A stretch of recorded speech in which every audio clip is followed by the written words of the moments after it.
মোৰ বিয়াত মই তেনেকুৱা কোনো উপহাৰ লোৱা নাছিলো এজন কংগ্ৰেছৰ সদস্যক তেখেতে অধিকৃত কৰিব পাৰিলেহেঁতেন যে আপুনি হাউচত ডিবেটটোত ক'ব যে মোৰ ওপৰত হোৱা অভিযোগটো মিছা আৰু এইটো মই প্ৰত্যাখ্যান কৰিছো আজি 20 দিন হৈ গ'ল অখিল গগৈ ডাঙৰীয়াক চাব he is more loyal than the Congress party লগে লগে প্ৰেছ কনফাৰেন্স কৰিলে যে নাই নাই নাই বিয়াত দিলেতো কোনে জানে বিয়াতটো আৰু যোনে তোনে জি টিক দি গুচি যায় কালি মোৰ বিয়াত মোৰ ল'ৰাৰ বিয়া হোৱা নাই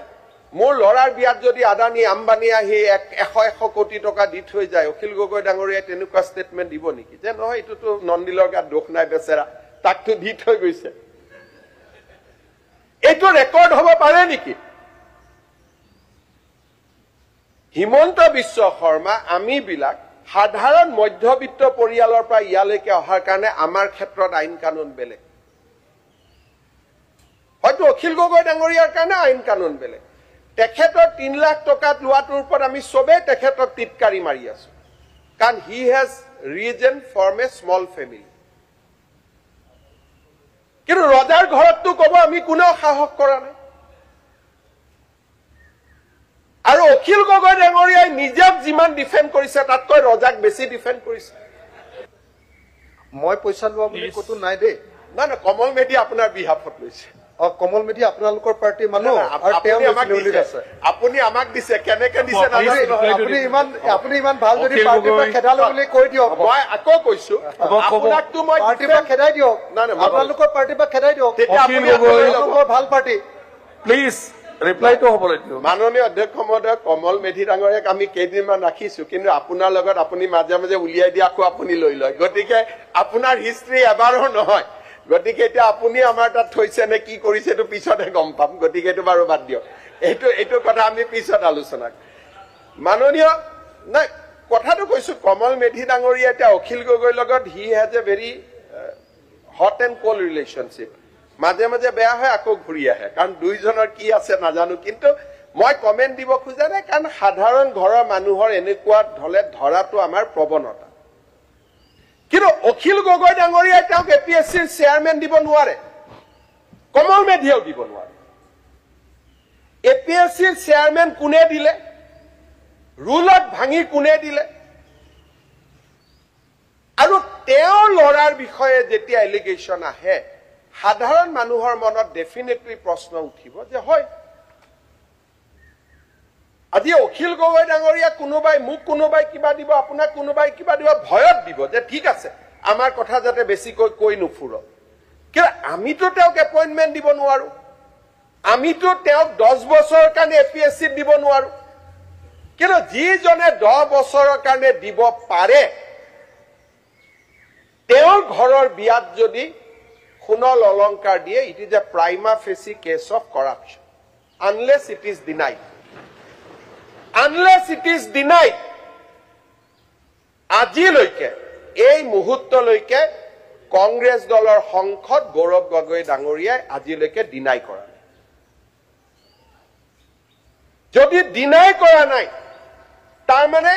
ইট ক্যান বি একসেপ্টেড আমি গ্ৰহণ কৰিব পাৰো he has taken that money in his marriage আৰু অখিল গগৈ ডাঙৰ এটা ভাল কথা কৈছে যে বিয়াত দিলেতো গম নাপায় কংগ্ৰেছ দলৰ এজন স্পোকসম্যান বেদব্ৰত বৰাই কৈছে যে বিয়াত দিলে তেওঁ কেনেকে গম পায় তাৰ মানে আজিৰ পৰা যদি আপোনালোকে কৰাপচন কৰিব খুজিছে কাবাৰ ঘৰৰ বিয়া এখন পাতি লব Congress party has a rule যে কত কৰাপচন কৰিব পাৰি তেওঁলোকে এইটোও জানে and this Bedobroto Bora moi jar naam koisu he is the official spokesperson of the party chief na koise biat upohar luatu bhul nohoy sabhapotiyeu koise je biat upohar luatu bhul nohoy tar mane etia amar officer সকলোকে কংগ্ৰেছ দলে এটা কৰাপচনৰ system শিকাই দিলে যে আপোনালোকে বেলেগত নলব বিয়াত লৈ লব কাবাৰ ঘৰৰ বিয়া এখন পা ভতিজাকৰ বিয়া পাতিব ভাগিনীয়েকৰ বিয়া পাতিব লৈ লব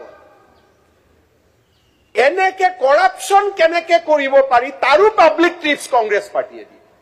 ফ্ৰী এডভাইস দি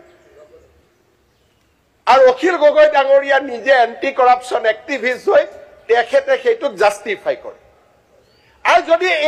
এই অভিযুক্ত হিমন্ত বিশ্ব শৰ্মাৰ ওপৰত কিবা কৰি আহিলেহেঁতেন শেষে হৈ গলোহেঁতেন এটা লাইন কৈ দিওঁ মানে মই একচুৱেলি নাজানো যে বিয়াত যদি কিবা দিয়ে সেইটো Income মানে tax ত দেখুৱাব এটা ইনকাম টেক্সত দেখুৱাবলৈ মই নাজানো সেইটো কথা মই আপোনাক স্বীকাৰ কৰি দিছো দেই মই নাজানো একচুৱেলি নাজানো ঠিক আছে। ইনকাম টেক্স নাই এতিয়া আপোনালোকে চাব আপুনি মাইকটো বন্ধ কৰি থক বহুতে ভাবে যে অসমৰ মিডিয়াই অখিল গগৈক ছাপোৰ্ট কৰে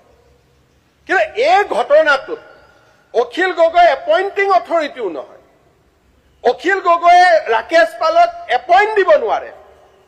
কিন্তু অখিল গগৈৰ ওপৰত যিমান নিউজ বজাইছে গৌৰৱ গগৈৰ ওপৰত বজোৱা নাই কিয় অখিল গগৈ সাধাৰণ ঘৰৰ ল'ৰা ছোৱালী একে these are serious allegation Akhil Gogoi ডাঙৰীয়াৰ এলিগেশ্যন ইজ যে বাই দ্য ৱে অফ ডিছকাছন তাত কোনো প্ৰুফ নাই আপোনাৰ পলিটিক্সটো বৰ ধুনীয়া হৈছে মই প্ৰুফ কৰা নাই মই কোনো পলিটিক্স কৰা নাই মই পলিটিক্স কৰাই নাই এটোক যদি আপুনি ইমান জাষ্টিছৰ কথা কৈ যদি এটোক পলিটিক্স বুলি ভাবি থাকে তেতিয়ালে অন্যায় হ'ব না দুঘলে শুনিব কিয় আৰু বহুত কব আছে এতিয়া প্ৰশ্নটো হ'ল দেৱব্ৰত শইকীয়া ডাঙৰ এটা কথা মই মানি লৈছো Tarun Gogoi cannot defend himself Gaurav Gogoi নিজক ডিফেণ্ড কৰিব পাৰে নে নোৱাৰে হেজ হি ডিফেণ্ডেড কোনোবাই আজিলৈকে কোনোবাই টুইটাৰ ফেচবুকত এটা দেখিছে যে এইটো এই গোটেই কাক লগাই দিছে ভূপেন বৰা যে তুমি ডিফেণ্ড কৰা মোক